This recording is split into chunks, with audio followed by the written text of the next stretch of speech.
Golden MMA, welcome back to the channel. Today I'm speaking to Ghassan Abdenabi, professional MMA fighter with a record of 5 wins and 0 losses, undefeated, also a blue belt in Brazilian Jiu-Jitsu.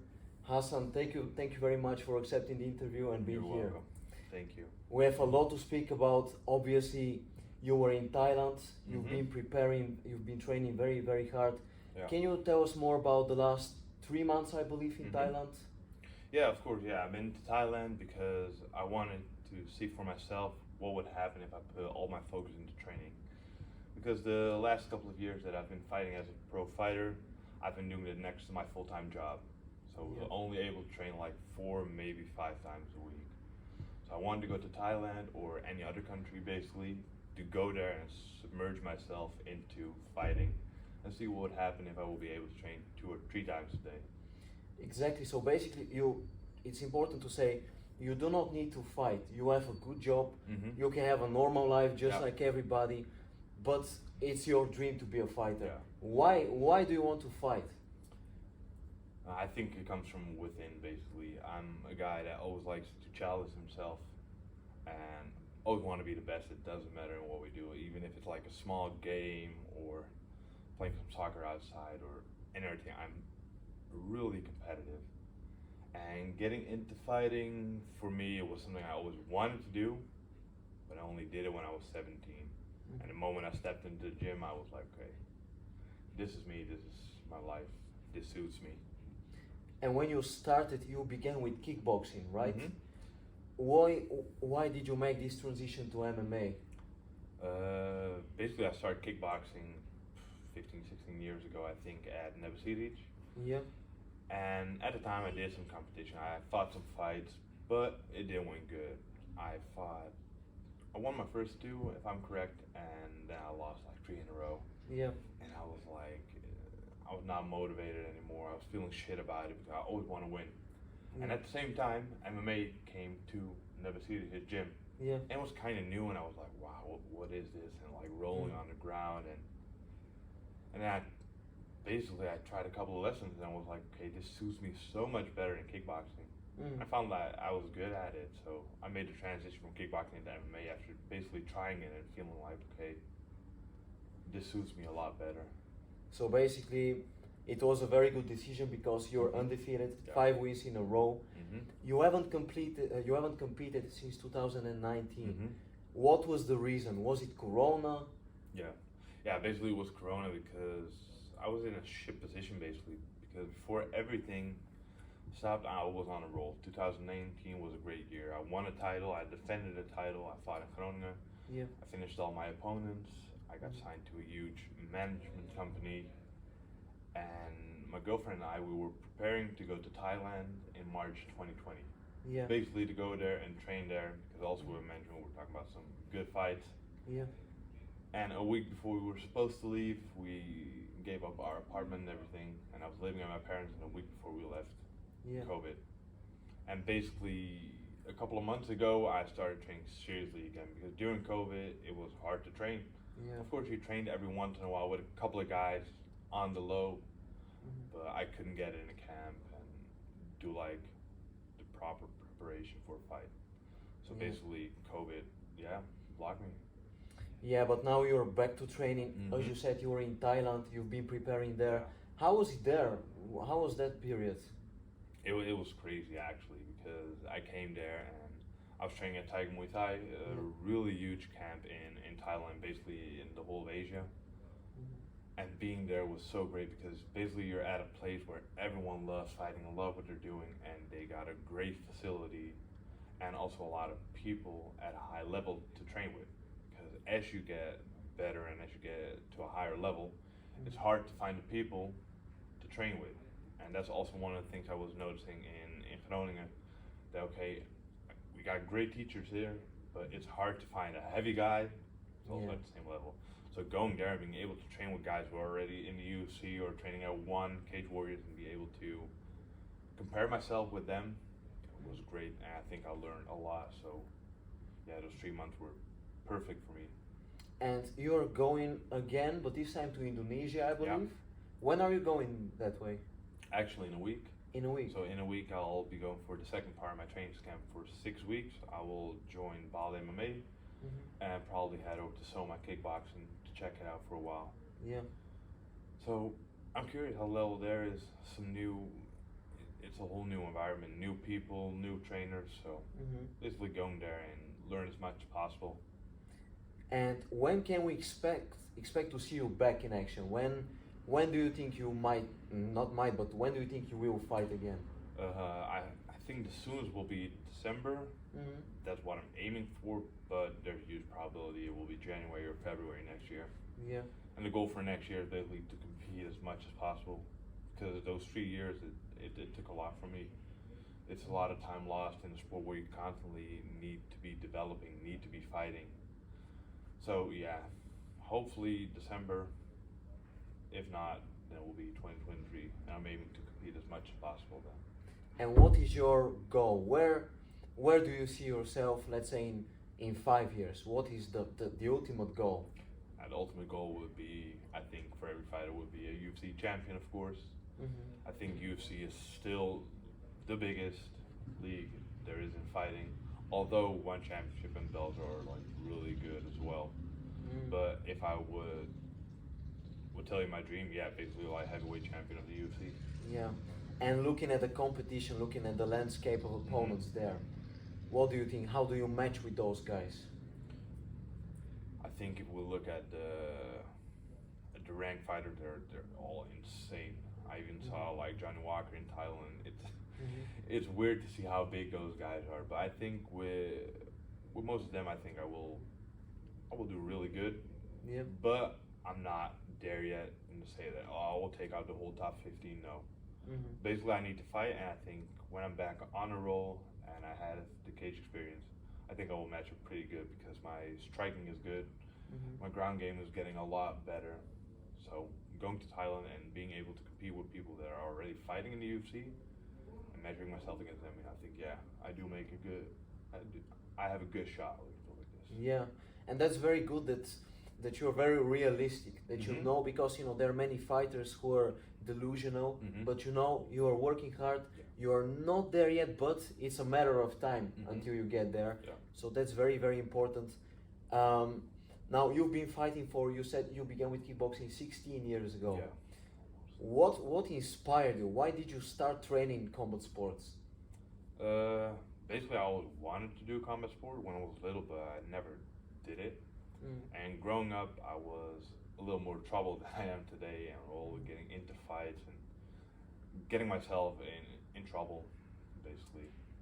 So at one point, one of my friends was like, "Okay, you're always fighting. Apparently, you like it. Why don't you join me at the gym? Take some energy out and see how it is." And that changed my whole view because growing up, I was like really confident and strong, and I was getting in fights with a lot of people and always winning, basically. So you feel like you're on top of the world, basically, like growing up 16, 17, and then you go to your first kickboxing class and you get beat up by a girl or a kid that's like 12 and half your weight. And then it's like, okay, this is real fighting. All that stupid stuff on the street that doesn't matter and doesn't work. So then I was like captivated by it because it was something I wanted to do, but I didn't. And finally, with a little motivation of one of my friends, I went to kickboxing and never looked back. And if you compare that boy who went into the gym with a big confidence, with the ego, to the man who you are now, what would you say? What changed? A lot changed. I felt like growing up, I have a lot to prove and show people how big I am, how strong I am to basically get respect in a kind of way. But now, no. Getting better and training a lot, I became a lot more calm. Basically, I feel really good. I don't have the need to show people like, oh, I'm big and I'm strong. No. So looking back, it was the best thing I could have done because if I would have stayed in that fighting scene, always getting in trouble, I would have ended up somewhere bad probably. And now because of kickboxing, I changed my whole life, went studying, did good, and now I'm here. So I think it was the best choice I could have ever made. Because this is a very common misconception, and people believe that when you go to combat sports you will become more aggressive and stuff, but it's actually the complete opposite. and you're a proof of that. Obviously, you're preparing now. You're going to Indonesia. Mm-hmm. Realistically, what do you think? What do you think? When will that call come from the UFC? What do you expect? I hope as soon as possible. Look, the point is, we were already on track to go to the UFC. I was talking with my management about the contender series, and I got the UFC medical papers and need to clear myself to be able to fight in the UFC. I did all that, so my name is known within the company, and they know I'll make a good shot because also light heavyweight, it's not a big bracket. But the most important thing for me is to fight. So I think if I get like 2 more wins and extend my streak or extend my record to 7-0, I think I'll get the call for the contender series or maybe straight up a UFC contract. That would be great. I mean, that would be huge because the city which we live in, Groningen, it's not a big city in comparison to the United States and all those people living there. Yeah. So it would be great for Groningen if you can actually make it, and I believe that will bring a lot of attention also to your team. Team Aihato, I believe, is where you train. Yeah, Team Aihato, and of course for my BJJ focus and sometimes Root MMA, and both have been such a huge influence. Because my trainer Isa, he made my whole fighting style different. Because I'm fighting a light heavyweight, but I'm moving like a lightweight basically. Moving good, don't get hit and salt because he's a small guy. So we always need to use his speed, his strength, his agility, all those things. And he basically taught me how to do that.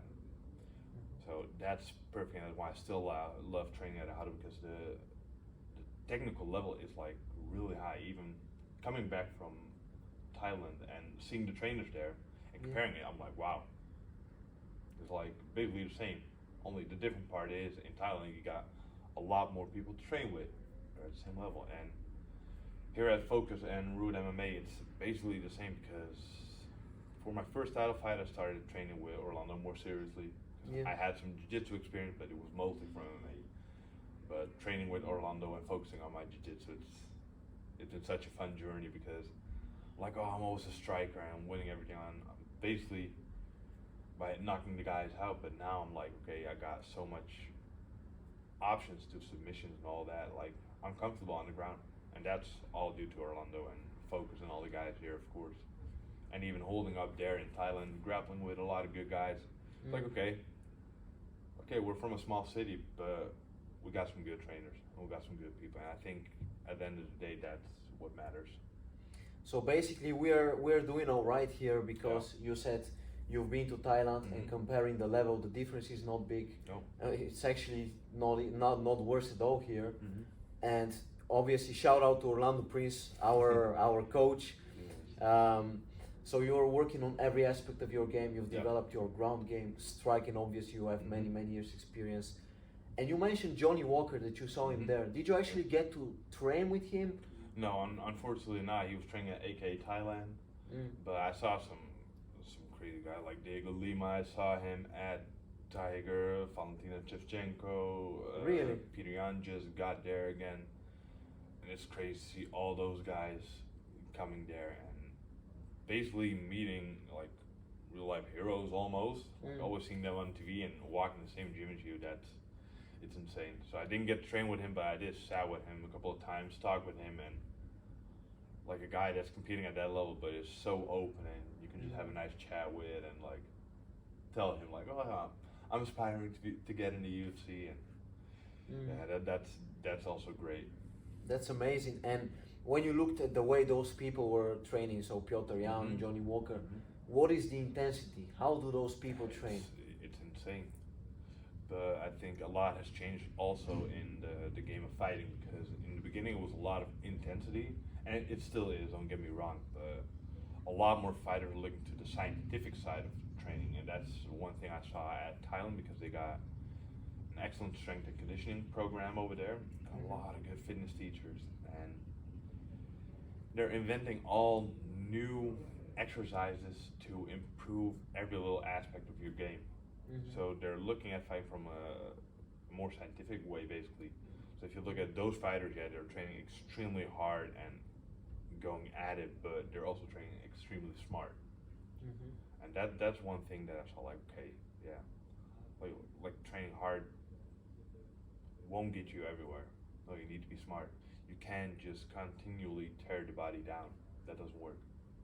And you can see it with many fighters Mm-hmm. in the end of their career or after their career, the brain damage, it's a big problem. Yeah. It's a big problem. And that's why I need to be smart about it, because basically standing in the cage and brawling and sprawling, that's great and the fans will get excited, but it's really bad for your health and you can't take that much damage over a couple of fights. So for me, I always approach it from a more safe view. Trust me, if you want to go at it, let's go, and I will stand with you in the middle of the cage. But it won't be my game plan. I'm not there to get hit, I'm there to hit. I'm there to take my opponent out. Exactly. So smart work always beats hard work in the end of the day. Yeah. And that's great because you've been there, you've seen Mhm. those modern ways of training, and you can bring that knowledge here to Groningen, to the That's it. Netherlands. And that's really inspiring. What final message would you give to your fans, to the people who support you? You said we can expect you next year Mhm. or in the end of this year. What final message would you give to those people?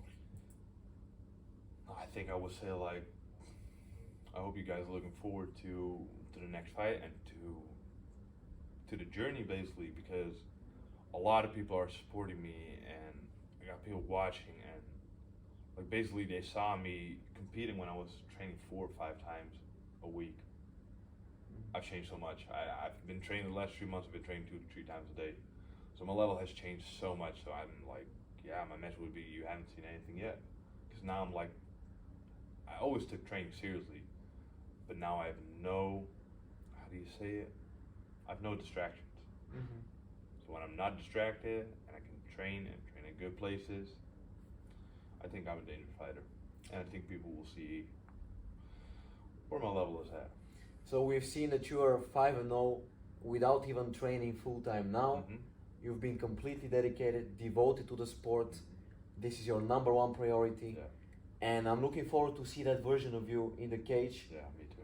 Thank you very much for your time. Thank you. Thank you very much, guys, for watching. Make sure to subscribe, and there will be many more videos coming soon.